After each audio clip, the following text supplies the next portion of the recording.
नमस्कार। मैं सैयद अख्तर श्री अरविंदो सोसाइटी की ओर से आपका बहुत बहुत स्वागत व अभिनंदन करता हूं। हम आज शिक्षा में शून्य निवेश नवाचार कार्यक्रम ZIIEI द्वारा संकलित एक रोचक व अभिनव नवाचार के बारे में आपको बताएंगे।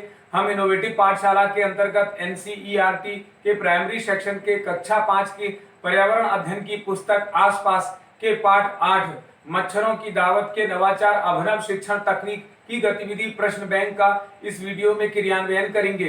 हम आशा करते हैं कि आप इस वीडियो को देखने के उपरांत इस नवाचार तकनीक को अपने विद्यालय व कक्षा में अवश्य लागू करेंगे।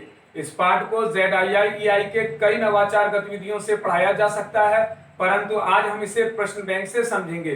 तो आइए पाठ का सार समझते हैं। प्रस्तुत पाठ मच्छरों की दावत एक ऐसा पाठ है जिसमें मच्छरों के कारण होने वाले मलेरिया रोग के बारे में चर्चा पर आधारित है। इसमें मलेरिया रोग जांच और उसके इलाज के बारे में बताया गया है।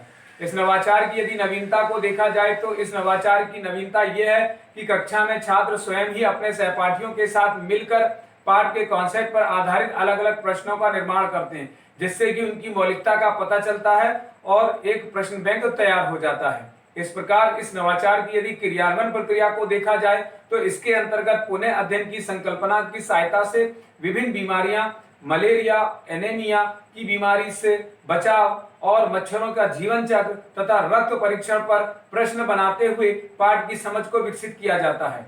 इस नवाचार की क्रियान्वयन अवधि के अंतर्गत इसे लागू करने के लिए 20 मिनट का समय लगता है। पूर्व प्रबंधन में इसमें किसी भी प्रकार के कोई पूर्व प्रबंधन करने की आवश्यकता नहीं पड़ती है, परंतु प्रश्न बैंक बनाते समय कुछ निर्देशों का पालन करना होता है। जैसे शिक्षक सबसे पहले छात्रों को 7 समूह में बांट देंगे। हर एक समूह का एक प्रतिनिधि होगा। प्रतिनिधि सभी प्रश्नों को संकलित करके एक प्रश्न बैंक तैयार करता है। छात्र अति लघु उत्तरीय, लघु उत्तरीय और दीर्घ उत्तरीय प्रश्नों को बना सकते हैं। हर प्रकार के प्रश्न की उत्तर कुंजी भी तैयार कर ली जाती है। समूह चाहे तो प्रश्नों को आपस में अदला बदली भी कर सकते हैं। अंत में छात्रों को प्रश्न के उत्तर भी बताए जाते हैं, जिन्हें वे अपनी उत्तर पुस्तिका में लिख लेते हैं। इस प्रकार सभी छात्रों की सहायता से एक प्रश्न बैंक तैयार कर लिया जाता है। पुनः अध्ययन एवं इसे क्रियान्वित करने के अंतर्गत प्रश्न बैंक के माध्यम से विभिन्न बीमारियां, मलेरिया, एनीमिया से बचाव, मच्छर का जीवन चक्र, रक्त परीक्षण इत्यादि से पाठ के कॉन्सेप्ट को दोहराया जाता है। आइए इसे उदाहरण से समझते हैं कि किस प्रकार के प्रश्न तैयार किए जाते हैं। जैसे मच्छर के बच्चों को क्या कहते हैं, तो उत्तर में लार्वा कहते हैं। इसी प्रकार से हम अपने रक्त के में हीमोग्लोबिन की गिनती को कैसे बढ़ा सकते हैं, तो उत्तर रूप में हरी पत्तेदार सब्जियों, गुड़, आंवला और आयरन की गोलियों को खाकर हम ऐसा कर सकते हैं। जिस व्यक्ति को एनीमिया की बीमारी होती है वो कैसा महसूस करता है, तो उत्तर रूप में कहा जाएगा कि वह शारीरिक और मानसिक रूप से थका हुआ महसूस करता है।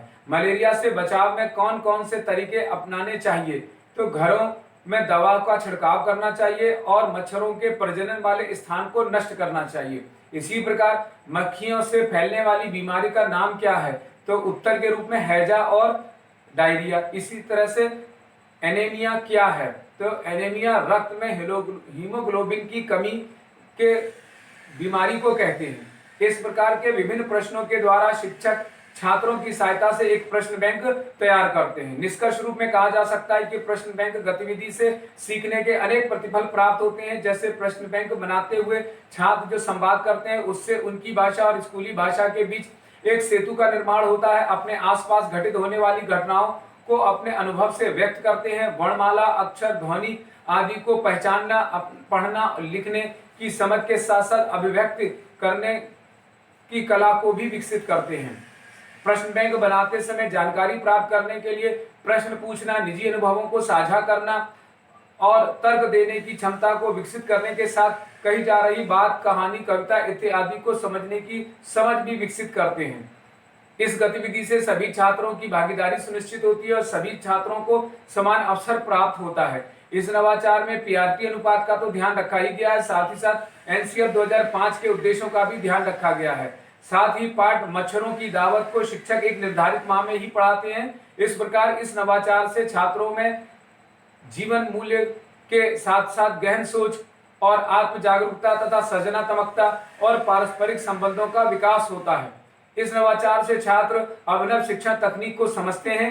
कहा जा सकता है कि वास्तव में यह नवाचार एक अभिनव नवाचार है। ये नवाचार आपको कैसा लगा हमें जरूर बताएं। हम ऐसे कई दिलचस्प नवाचार आपके लिए लाते रहेंगे। आपसे अनुरोध है कि आप हमारा YouTube चैनल सब्सक्राइब जरूर करें। अगर आप इस वीडियो को फेसबुक पर देख रहे हैं तो हमारा फेसबुक पेज लाइक करना ना भूलें। नीचे दिए गए लिंक पर जाकर इनोवेटिव पाठशाला ऐप को भी डाउनलोड कर सकते हैं। इस वीडियो को देखने और लाइक करने के लिए आपका बहुत बहुत धन्यवाद।